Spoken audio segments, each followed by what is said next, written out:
এখন আল্লাহ আজ্জা ওয়াজাল কি জানেন না ওনার ডান হাতে এটা কি? অবশ্যই উনি জানেন। সূরা তাহা আয়াত নম্বর 17 আল্লাহ তাবারাক তাআলা মূসা আলাইহিস সালামকে জিজ্ঞেস করছেন, হে মূসা, আপনার ডান হাতে ওটা কি?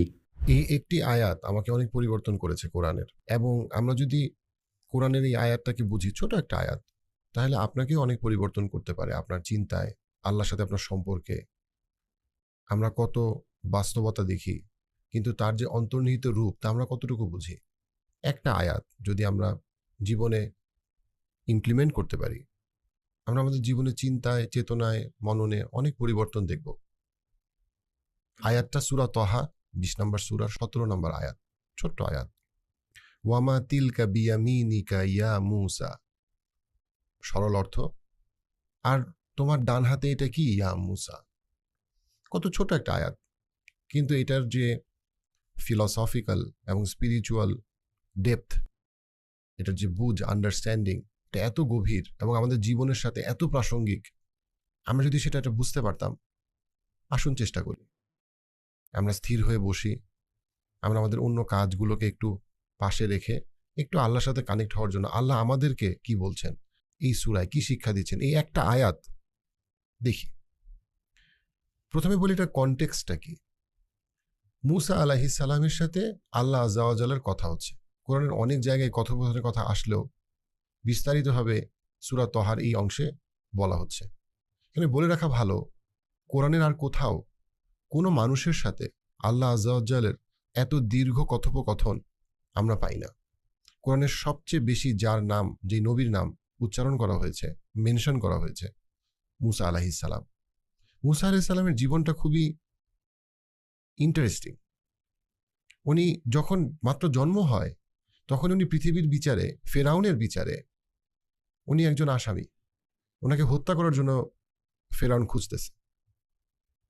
এবং মূসা আলাইহিস সালামের মাকে বলা হয়েছে একটা বাক্সে এই ছোট্ট শিশুটাকে একটা পানিতে ফেলে দিতে, এবং সেই পানিতে ভাসতে ভাসতে, সেই নদীতে ভাসতে ভাসতে সে আরেক তীরে চলে গেল।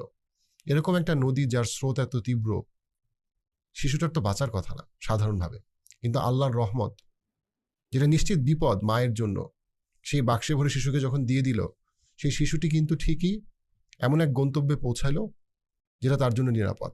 তার মায়ের কোলকে আল্লাহ বিপদ বানিয়ে দিল, কিন্তু তাকে এমন এক জায়গায় নিরাপত্তা দিল যেটা সাধারণভাবে সেই বনী ইসরায়েলের জন্য সবচেয়ে বিপজ্জনক জায়গা ছিল, যেটা ছিল ফেরাউনের তার নিজের প্যালেসের কাছে বা প্যালেসের সাথে।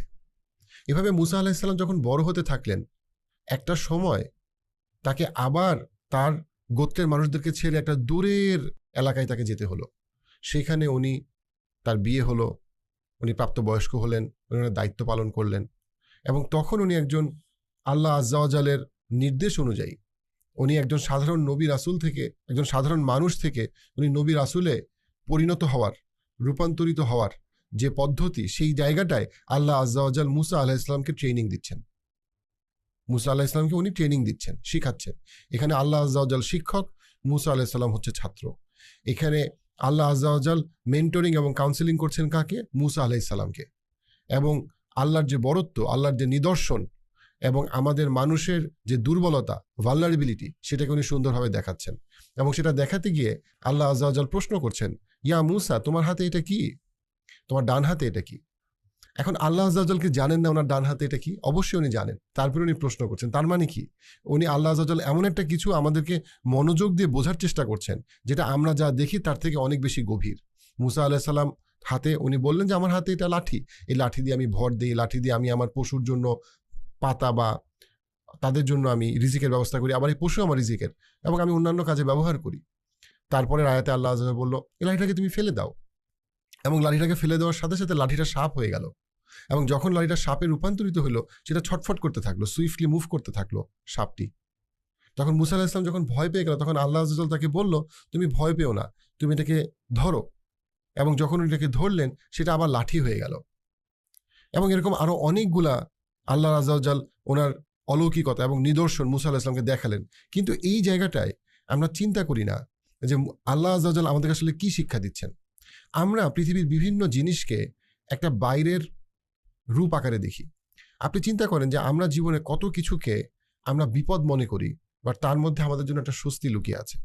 আমরা কত কিছুকে আমরা আমাদের জন্য স্বস্তি প্রশান্তির কারণ মনে করি বা আশা করি, কিন্তু সেটা আমাদের জন্য বিপদ।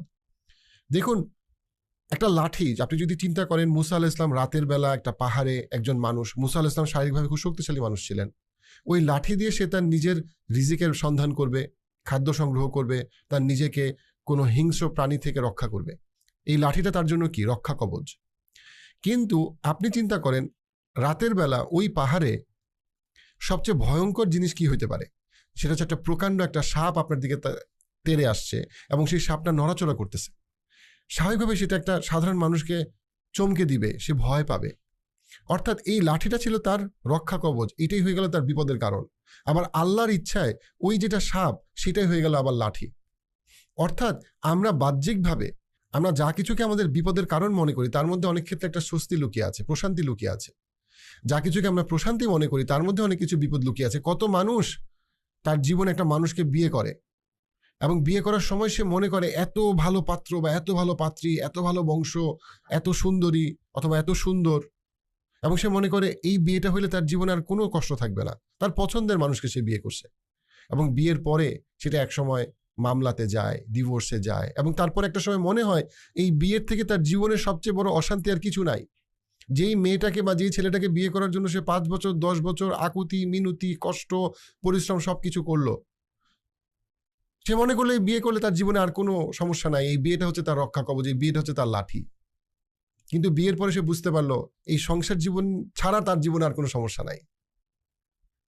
কত মানুষ সে ব্যবসা করার জন্য টাকা জমায় টাকা জমায় টাকা জমায়, সে মনে করে ব্যবসাটা করতে পারলে, এই গরুর ফার্ম দিতে পারলে, এই বাগান করতে পারলে, এই রিয়েল এস্টেট করতে পারলে তার জীবনে আর কোনো সমস্যা নাই। তারপরে সে দেখতে পায় সমস্ত টাকা নষ্ট হয়ে গেল, তার নামে মামলা। যে ব্যবসাটাকে সে মনে করছিল লাঠি সেটা হয়ে যায় সাপ। কত মানুষ মনে করে যে তার প্রিয়জন মারা গেল, তার জীবন সব শেষ হয়ে গেল, তার আর দেখার কেউ নাই, কিন্তু তারপরে সে নিজেকে সাইকোলজিক্যালি রেজিলিয়েন্ট করলো, নিজেকে সে শক্তিশালী করলো, মনোবল বৃদ্ধি করলো। ওই প্রিয়জন মারা যাওয়ার পরে আগে সে নামাজ পড়তো না, প্রিয়জন মারা যাওয়ার পরে এখন সে প্রতি মুহূর্তে আল্লাহ আজ্জা ওয়া জালকে স্মরণ করে, সে নামাজ শুরু করলো, রোজা রাখলো, সে হেদায়েতের আলো পাইলো। যে প্রিয়জনের মৃত্যুকে সে মনে করছিল সাপ, তার নিরাপত্তার অভাব, সেটা হয়ে গেল তার জন্য লাঠি। আপনি জীবনে কত মানুষকে বিশ্বাস করেন, সে আপনাকে ঠকায়। কত মানুষকে আপনি দূরে সরায় দেন, অথচ সেই মানুষটা একসময় আপনার উপকার করে। কত চেনা মানুষ আপনাকে পিছন থেকে ছুরি ঘুরায়, আপনি মনে করেন চেনা মানুষটা আপনার জন্য লাঠি, কিন্তু সে আসলে আপনার জন্য সাপ। আর কত অচেনা অজানা মানুষ আপনাকে হয়তো ধার দেয়, উপকার করে, সঠিক সময়টা জানায়, সঠিক গন্তব্যে আপনাকে পৌঁছিয়ে দেয়, সেই মানুষটা আপনার জন্য লাঠি, কিন্তু আপনি তাকে চেনেন না। আল্লাহ আজ্জা ওয়া জাল একমাত্র যিনি জানেন যে কোনটা আপনার জন্য লাঠি, কোনটা আপনার জন্য সাপ, কোনটা আপনার জন্য ভালো, কোনটা আপনার জন্য খারাপ, কোনটা আপনার জন্য আপদ, কোনটা আপনার জন্য বিপদ, কোনটা আপনার জন্য স্বস্তি, কোনটা আপনার জন্য অস্বস্তি। কিন্তু আমরা বুঝি না, আমরা শুধু পৃথিবীর মানুষের দিকে তাকাই। এবার আপনি আবার ওই আয়াতের প্রশ্নটার দিকে তাকান, আল্লাহ কি বলছেন? আরে তোমার হাতে এটা কি মুসা? আল্লাহ তো জানেন তোমার হাতে এটা কি, কিন্তু আল্লাহ কি বলতেছেন যে তুমি কি আসলেই জানো তোমার হাতে এটা কি? তুমি কি এই যে বাস্তব রূপ দেখে যে তুমি মনে করতেছো যে এটা কি, তুমি কি আসলেই জানো এটা কি? কত অসুস্থ মানুষ সামান্য অসুখ নিয়ে হাসপাতালে যায়, হাসপাতালে গিয়ে ভুল চিকিৎসায় সে মারা যায়, অথচ সে যদি চিকিৎসায় না যেত হয়তো সে মারা যেত না। কত মানুষ তার সমস্যার সমাধানের জন্য সে একটা বিচারকের কাছে যায়, কিন্তু বিচারক অনেক সময় অসৎ হইলে তার সমস্যা আরো বাড়ায় দেয়। কত মানুষ সাহায্যের জন্য একটা মানুষের কাছে যায়, ওই মানুষটা তাকে আরো বাজেভাবে এক্সপ্লয়েট করে। আপনি কি আসলেই জানেন ওইটা কি যখন আপনি যাচ্ছেন? কিন্তু যদি আপনি সত্যিকার অর্থে আল্লাহর উপরে ভরসা করেন, ওই লাঠের উপরে বা সাপের উপরে ভরসা দিকে না তাকিয়ে আপনি সত্যিকার অর্থে যদি আল্লাহর উপরে ভরসা করেন, দেন আল্লাহ আপনার জন্য যথেষ্ট। এটাই আল্লাহ আজ্জা ওয়া জাল কোরআনে বলেছেন। আমরা অবশ্যই পৃথিবীর বিভিন্ন উপায় উপকরণ, আমরা কাজ করব, চাকরি করব, ব্যবসা করব, আমরা একটা মানুষকে ভালোবাসবো, বিয়ে করব, কিন্তু দিনের শেষে এর ভিতরে আসলে সত্যিকার অর্থে কি আছে এটা একমাত্র আল্লাহ আজ্জা ওয়া জালই জানেন। তাই আমাদের প্রথম সম্পর্ক এবং প্রধান সম্পর্ক হইতে হবে আল্লাহর উপরে, আল্লাহ আজ্জা ওয়া জালের উপরে। আমরা বিপদে পড়ি অথবা আমরা স্বস্তিতে থাকি, আমরা যখন কোনো ভালো সময় থাকি, আমরা মনে করি আমাদের আল্লাহ আজ্জা ওয়া জালকে আর প্রয়োজন নাই, কিন্তু এটা বোকামি। ওই ভালো সময়ের কারণেই হয়তো আপনি আল্লাহর প্রতি উদাসীন হয়ে যাচ্ছেন। আপনি মনে করতেছেন আমার ছেলে মেয়েকে আমি এত ভালোবাসি, এত সহায় সম্পদ দিয়ে যাব, ওই সহায় সম্পদের কারণেই হয়তো আপনার ছেলে মেয়ে অমানুষ হবে, অমানবিক হবে, বর্বর হবে, আপনাকেও ছেড়ে যাবে এবং আল্লাহর হেদায়েত থেকে দূরে সরে যাবে। যেই সম্পদ দিয়ে যাওয়াকে আপনি মনে করতেছেন আপনার সন্তানের জন্য বরকত, হয়তো সেটা আপনার জন্য হবে বিপদ। কত মানুষ আমেরিকার গ্রিন কার্ড, অস্ট্রেলিয়ার পিআর অথবা রেসিডেন্সির জন্য কত চেষ্টা করতেছে, এবং একসময় হয়তো তারা পাবেও। তারা মনে করতেছে এইবার আমার আর জীবনে কোনো সমস্যা নাই, আমি এখন একটা উন্নত বিশ্বের, উন্নত দেশের সিটিজেনশিপ পেয়ে গেলাম। কিন্তু সেই সিটিজেনশিপ থেকে একসময় তার সন্তানের এমন একটা দেশে, এমন একটা পরিবেশে বড় হইলো যারা আল্লাহ হেদায়েত থেকে অনেক দূরে সরে গেল। তখন তারা আমাদেরকে ফোন করে, রিচ করে, কান্নাকাটি করে, কিন্তু বাই দ্যাট টাইম তার সন্তান আল্লাহ আযাল থেকে এত দূরে, তাকে ফিরে আনাটা অনেক কঠিন। যেই সিটিজেনশিপ প্রোগ্রামকে সে মনে করছিল হেদায়েতের আলো, সেটা অনেক সময় হয়ে যায় অন্ধকার। এমন বলছি না যে সবসময় বাইরের দেশে সেটেল করা খারাপ, আল্লাহ আযজা ওয়া জাল্লা জানেন কোনটা লাঠি কোনটা সাপ, কিন্তু আমি জাস্ট বলতেছি আমাদের বাস্তব অভিজ্ঞতা থেকে আমরা যে বিষয়গুলো দেখি। অবশ্যই এটা সত্যি, এমন কিছু সন্তান বাংলাদেশে বড় হচ্ছে যারা আল্লাহর থেকে অনেক দূরে, আবার এমন কিছু সন্তান বিদেশের মাটিতে বড় হচ্ছে, সেটা কানাডা, অস্ট্রেলিয়ায় বলি, যারা আসলে আল্লাহর পথে অনেক দূর এগিয়ে যাচ্ছে। আল্লাহ আযজা ওয়া জাল্লা জানেন যে সবসময় হিদায়াতের আলো কোথায় আছে, কিন্তু আমাদের অভিজ্ঞতা থেকে আমি এতটুকু বলছি, অনেক সময় আমরা যেটা মনে করি আমাদের সন্তানদের জন্য আলোকিত ভবিষ্যতের কারণ হবে, সেটাই তখন অনেক ক্ষেত্রে তাদেরকে আল্লাহর থেকে অনেক দূরে নিয়ে যায়। কিন্তু আমরা অনেক সময় আমাদের অন্ধবিশ্বাস কাজ করে যে না, আমি এটা জানি এটা লাঠি, আমি জানি এটা সাপ। না ভাই, আপনি জানেন না। আপনি আল্লাহর উপরে আগে ভরসা করেন, তারপরে আপনি আপনার ইন্দ্রিয়র উপরে ভরসা করেন। আপনি যা দেখছেন তা শুধু একটা বাইরের রূপ, কিন্তু এটার ভিতরে কি আছে আপনি জানেন না। মায়ের গর্ভে যখন শিশু থাকে, মা জানে না এই সন্তানটা কি মুত্তাকি হবে নাকি এই সন্তানটা জালেম হবে, এ কি শিক্ষিত হবে নাকি এ অশিক্ষিত হবে, জানে না। ঠিক একইভাবে আমরা পৃথিবীতে যা কিছু আমার হাতে পায়ে দেখি, আমরা সত্যিকার অর্থে জানি না যে এটার আসল রূপটা কি।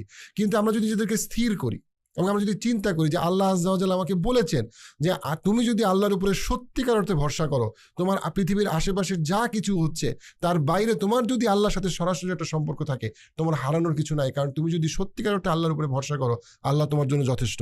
তাই যখন তোমার উপরে কোনো বিপদ আসবে, তুমি ধৈর্য ধরবা। যখন তোমার উপরে আল্লাহ কোনো নিয়ামত দিবে, তোমার সম্পদ বাড়ায় দিবে, তোমার সমৃদ্ধি বাড়ায় দিবে, তোমাকে ছেলে মেয়ে দিবে, তখন তুমি আরো বেশি আল্লাহর নিয়ামতের প্রশংসা করবা, দান করবা। তখন আল্লাহর সাথে তোমার যে সম্পর্কটা বৃদ্ধি হবে, তার মাধ্যমে বিপদে অথবা প্রশান্তিতে তুমি সবসময় আল্লাহর সাথে সম্পর্কটাকে যখন আমরা প্রাধান্য দিব, তখনই আমরা বুঝবো যে এই পৃথিবীটা খুব ঠুনকো, আমার দৃষ্টি, আমার শ্রবণ শক্তি এটা খুব ঠুনকো। সত্যিকার অর্থে আল্লাহ কোনটার মধ্যে কি অন্তর্নিহিত রূপ রাখছে, সেটা যখন আমি জানবো, তখন আমি বুঝবো আমি কতটা দুর্বল এবং আল্লাহর জ্ঞান, আল্লাহর ক্ষমতা কতটা অসীম।